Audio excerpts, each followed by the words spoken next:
Good morning from Bear Country, California. I'm Dr. Caroline Heldman, and here are your headlines for the last day of September 2021. First up, the Biden agenda hangs in the balance. This is his legacy. This is what he has been working toward, and it will have a profound effect on the 2022 midterm elections if his agenda is not passed. So let's break it down. There are four moving pieces. The first is a budget to keep the lights on in government. That's going to pass today, almost 100% guaranteed. The second is the debt ceiling increase, and this has a deadline of October 18th. It was initially in the first moving piece. It was initially in this budget bill to keep the lights on, but Republicans are playing some partisan chicken, and they said, nope, we're not going to pass it. We're going to shut down the government if you don't take that controversial piece out. So this second piece is now moved out, and it needs to be passed by the 18th of October, according to Janet Yellen, who is our Treasury Secretary. Will that happen? Yes. The Democrats now have about 3 weeks to move that through a process called budget reconciliation, which does not require the supermajority support from Republicans. So they can likely pass it on their own if they can get it through budget reconciliation. And just for a little context, the debt ceiling has been raised 78 times. In U.S. history, it's now being used as a partisan football because the Republicans want to stand in the way of the broader agenda.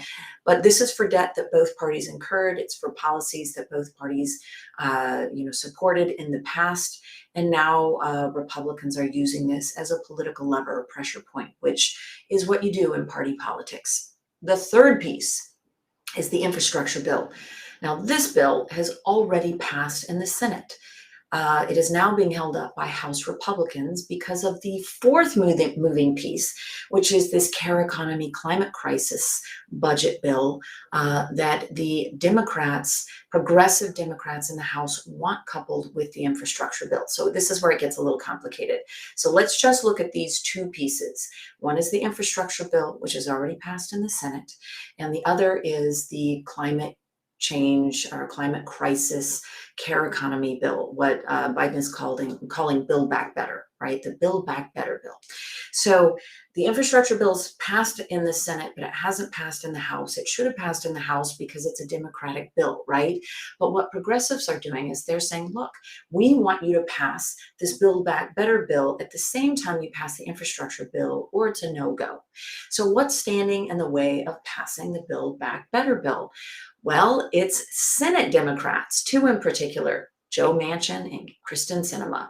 So these centrist Democrats support the infrastructure bill, but they don't support the Build Back Better bill. So House Democrats are saying we need to pass both at the same time because the infrastructure bill is fine, but it's not our big progressive agenda. That's in the Build Back Better bill. So they say, look, it has to be coupled. The House, Nancy Pelosi, set a deadline of this week to make this all happen. So the Biden administration is doing a full court press.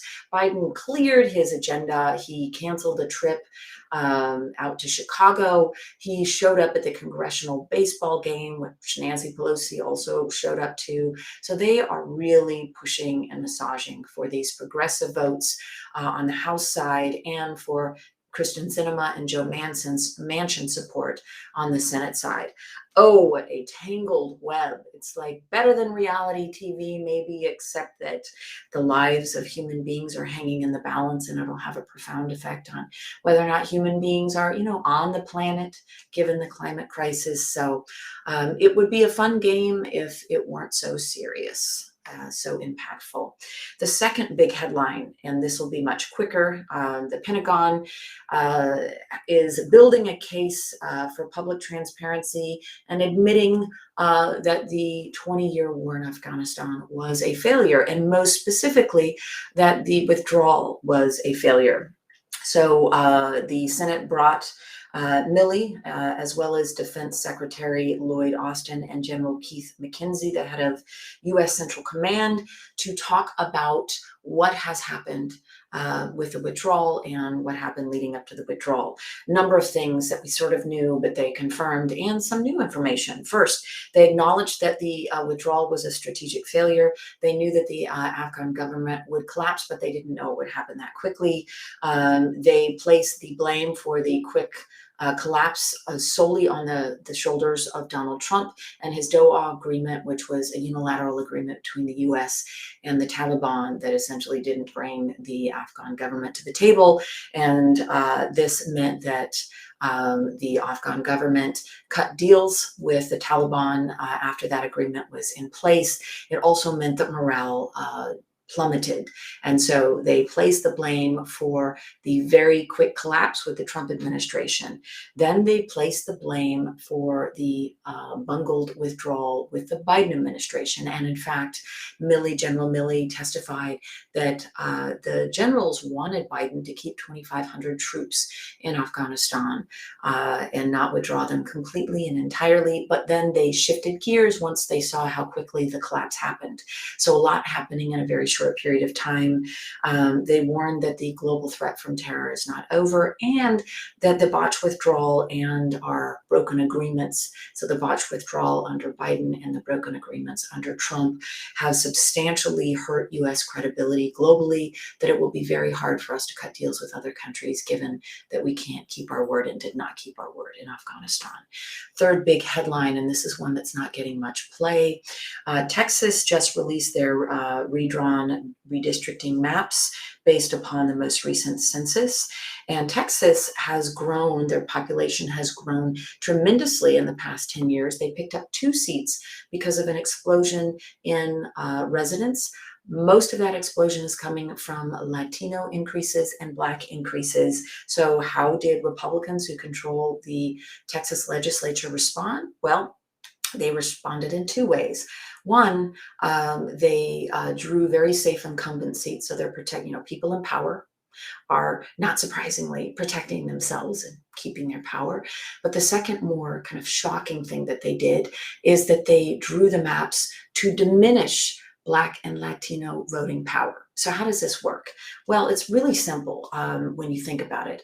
Let's say you have a heavily Latino area and it's a neighborhood in, let's say, Houston that is heavily Latino, but it is surrounded by communities that are more Republican and more white.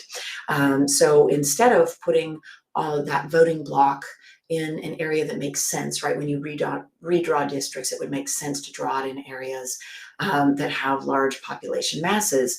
Instead of doing that, you split it down, you split it into 2 districts, and you divide the Latino vote so that it is diluted in each of those districts.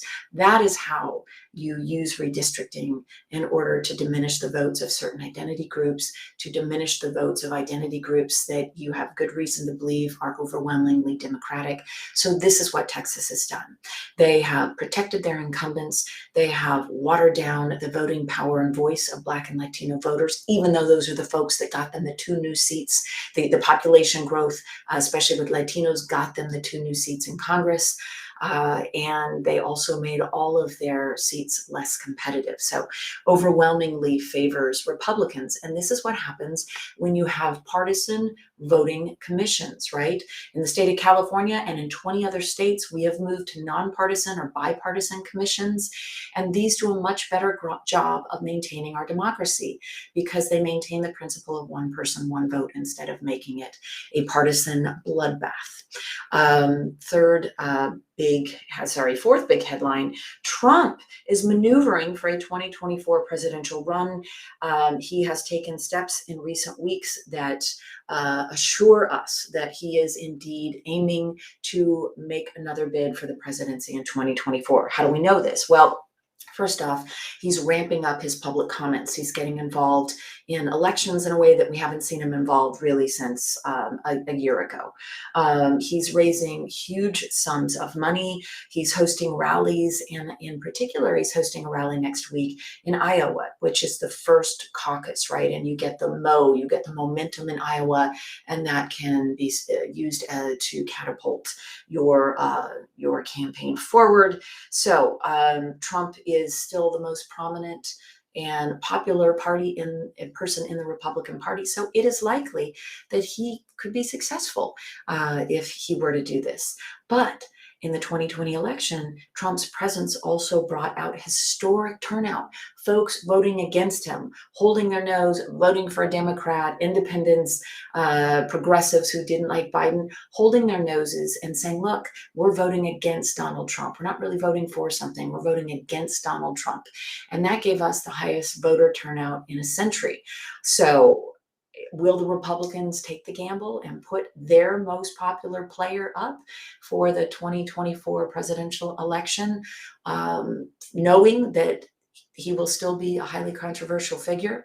My thought is that there's a good chance that that will happen, because I think it's like childbirth. It's very painful when you go through it, and then you tend to forget after a bit, and it doesn't seem all that bad, and then maybe you do it again. And I bring this up because I do think that without the constant pressure of Donald Trump in the White House, causing chaos for Republicans, independents, and Democrats, and the time away from the violent insurrection that he inspired, we might forget that he is a fundamental threat to our democracy, regardless of your partisan beliefs.